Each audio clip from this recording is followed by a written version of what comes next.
Porventura procuro eu agora o favor dos homens ou de Deus? Eu procuro agradar a homens? Se agradasse ainda a homens, não seria servo de Cristo. Faço-vos, porém, saber, irmãos, que o evangelho por mim anunciado não é segundo o homem, porque eu não o recebi, nem o aprendi de homem algum, mas mediante revelação de Jesus Cristo. Porque ouviste qual foi o meu proceder outrora no judaísmo, como sobremaneira perseguia eu a igreja de Deus e a devastava. E na minha nação, quanto ao judaísmo, avantajava-me a muitos da minha idade, sendo extremamente zeloso das tradições de meus pais.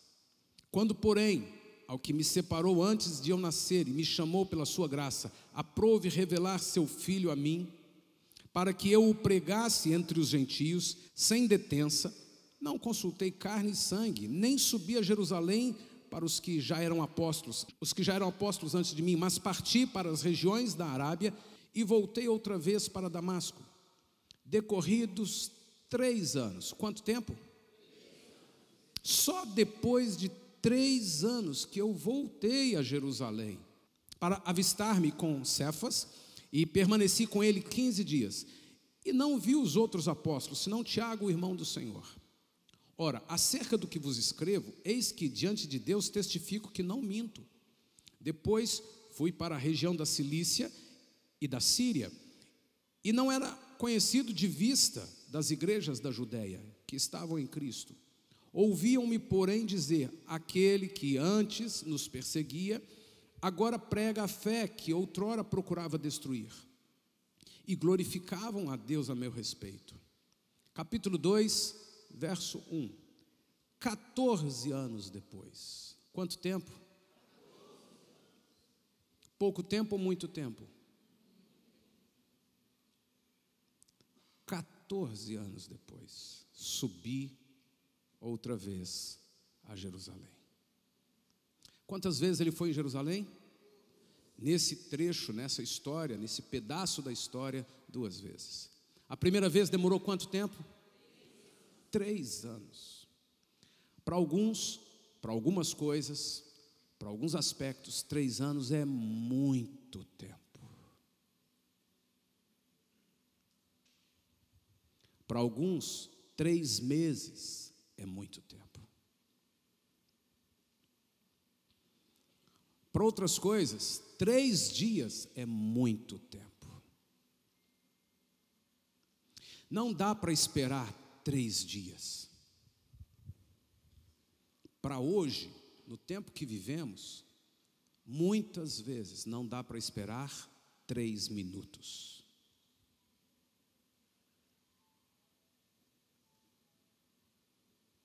Somos a geração dos aplicativos, do controle remoto, das coisas instantâneas, imediatas.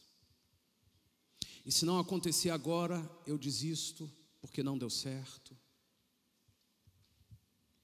E vem a palavra do Senhor e nos mostra um detalhe que não foi deixado aqui em vão.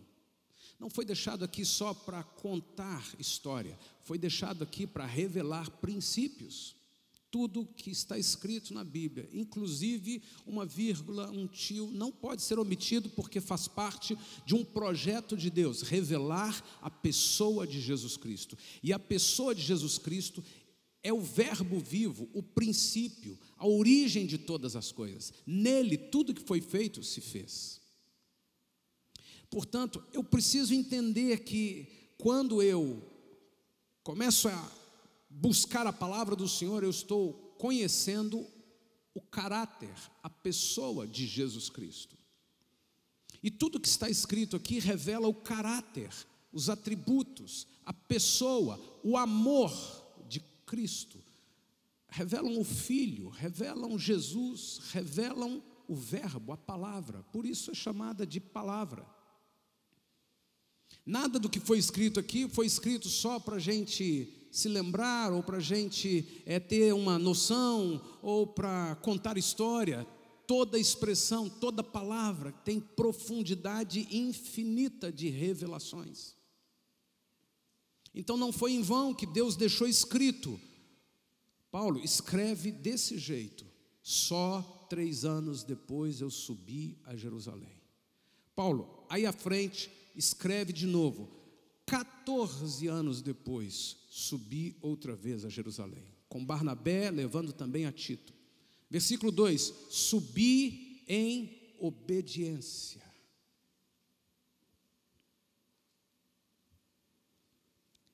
Paulo, você poderia ter ido antes? Poderia.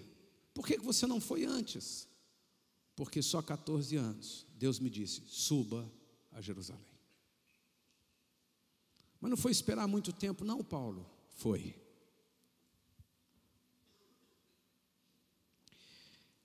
Em particular, subi para aqueles que pareciam de maior influência, para que de modo algum eu não corresse ou não tivesse corrido em vão. Paulo traz um relato que parece secundário, que parece acessório, coadjuvante do texto, mas Paulo está trazendo um relato que revela algo extremamente importante do reino de Deus, chamado tempo. O tempo é elemento de estudos científicos inacabados e inacabáveis. Para entender a relatividade do tempo, para entender as teorias de Einstein, para entender o que acontece com o tempo, a gente vai levar a eternidade.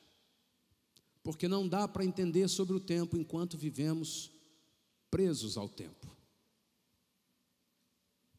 Nossa mente não alcança a ideia: por que eu estou sentindo que o dia passou rápido demais? Por que eu estou sentindo que os anos se passam rápido demais? Por que eu estou sentindo que está demorando demais? Ora eu sinto que demora demais, ora eu sinto que passou rápido demais.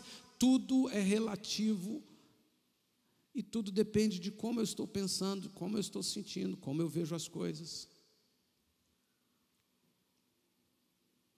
O assunto do tempo é um assunto muito sério. É por causa do tempo que a gente perde a paciência tantas vezes.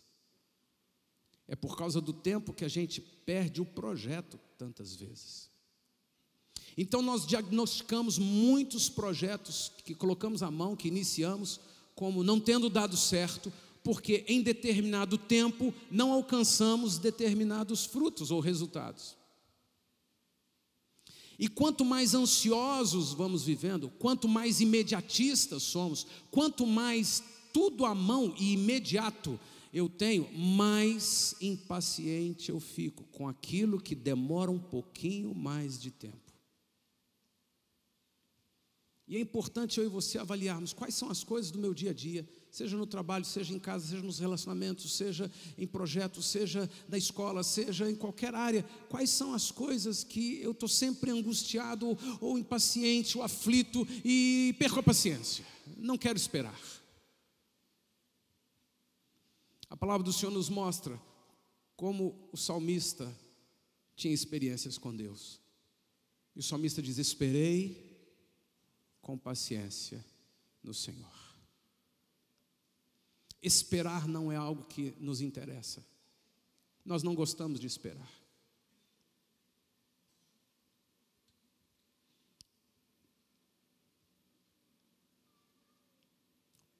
Hoje parece um pouquinho mais fácil, porque se você tem que esperar, você faz uma coisa. Pelo menos você é convidado a fazê-la de imediato, que é pegar o seu celular e ir olhar a Bíblia.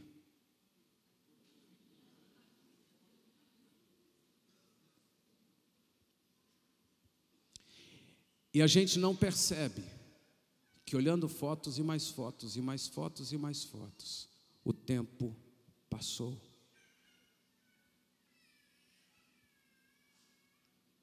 Trinta minutos, 1 hora, nem sei quanto tempo. Ai, perdi a hora. É talvez a única condição, a única forma de nós não nos preocuparmos tanto com o tempo é que a gente não o vê passando, porque a gente está desperdiçando tempo. E o Senhor na sua palavra já tinha dito: remindo o tempo, porque os dias são maus. Sabendo aproveitar melhor o tempo.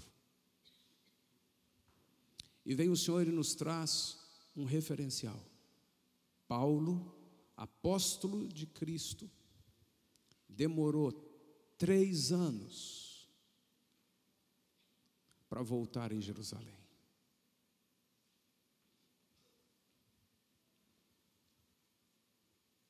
E depois o Senhor o comanda novamente. Agora, Paulo, eu quero que você volte a Jerusalém. Quanto tempo depois? 14 anos. Olha como é que Deus trabalha. Quantos anos Abraão esperou para ter um filho?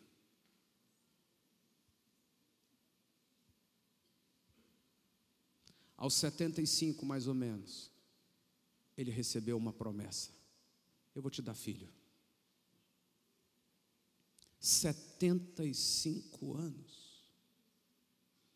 Óbvio que é outra cultura, outro contexto, outra realidade, mas se nós transportarmos para o nosso contexto, pensa que nos 20 primeiros anos ele nem pensou em ter filhos.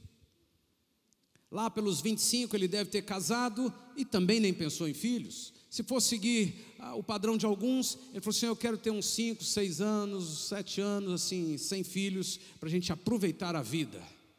E aí é possível que lá para os 28, lá para os 29, 30 anos, Abraão tivesse pensado: quem sabe a gente agora tem um filho, Sara? E é possível que ele tenha passado os 2, 3, 4 primeiros anos assim, naquela coisa, vai acontecer. E é possível que ele tenha chegado aos 40, já meio assim, puxa vida, ainda não temos filho. E ele chegou aos 75 anos, transportando para a nossa realidade, já aflito porque não teve filho, e dizendo: eu sou velho, não tem mais como ter filhos. Já nem penso nisso mais. E aí aos 75 anos Deus vem e falou assim: Abraão, eu vou te fazer pai de uma multidão incontável. Vou até trocar o seu nome. Eu vou colocar o seu nome Abraão, que significa pai de multidões. Ah, Deus, você está brincando. A minha esposa não tem como ter filhos mais. E se você estuda um pouquinho, você descobre que ele ainda esperou mais 25 anos para ter filho.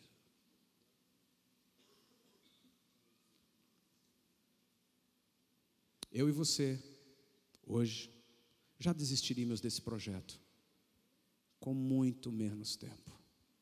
Quais são os projetos de Deus que eu já desisti porque está demorando? Quais são os projetos de Deus para a minha vida que eu atropelei porque eu quis fazer do meu jeito e agora eu até acho que não tem mais como voltar lá atrás? Como? Olha o tempo que eu perdi. Eu preciso entender que muitos projetos de Deus demoram 14 anos. Deus, eu sou o apóstolo Paulo. Eu tenho uma missão. Não voltar em Jerusalém é um absurdo no meu ministério.